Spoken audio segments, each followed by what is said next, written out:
नमस्ते प्यारे साथियों, एक बार फिर एक नई कहानी के साथ मैं हाजिर हूँ।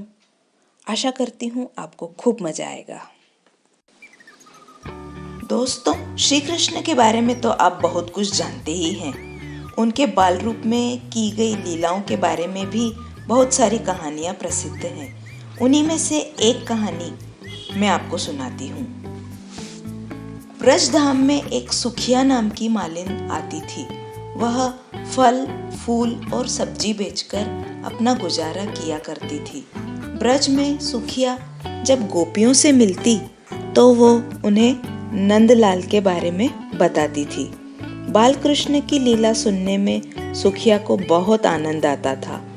उसका मन भी बाल कृष्ण के दर्शन को तरसता था। सुखिया श्री कृष्ण को देखने के लिए घंटों तक नंद बाबा के महल के सामने खड़ी रहती थी, लेकिन उसे श्री कृष्ण के कभी दर्शन ही नहीं होते। भगवान श्री कृष्ण तो अंतर्यामी है, उन्हें तो सब पता चल ही जाता है।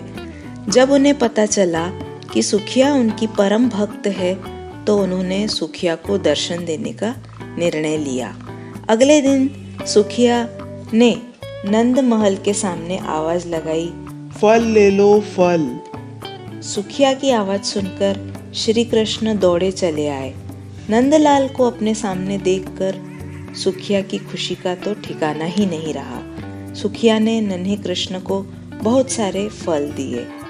फल की कीमत चुकाने के लिए श्री कृष्ण बार बार महल के अंदर जाते और मुट्ठी में अनाज लाने की कोशिश करते, लेकिन सारा अनाज रास्ते में ही बिखर जाता। सुखिया को भगवान कृष्ण 2-4 दाने ही दे पाए। सुखिया के मन में लेकिन इस बात का कोई मलाल नहीं था। वह तो फिर भी बहुत खुश थी।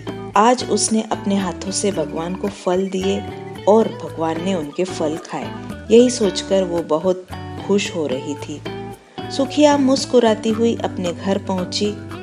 उसकी फल की टोकरी खाली थी, क्योंकि वो सारे फल श्री कृष्ण को दे आई थी। घर जाकर उसने टोकरी अपने सिर से उतारी तो पाया कि उसकी टोकरी हीरे जवाहरातों से भरी हुई है। सुखिया समझ गई कि यह सब भगवान की लीला ही है। उसके मन में बार बार गोपाल को धन्यवाद देने का भाव आता रहता और इस तरह श्री कृष्ण ने अपनी परम भक्त सुखिया का उद्धार किया। तो अच्छी लगी ना ये कहानी? इसी तरह की और भी रोचक और मज़ेदार कहानियों के साथ मैं आपसे फिर मिलूंगी। तब तक अपना ख्याल रखिए, पढ़िए, लिखिए, मज़े करिए। Bye bye.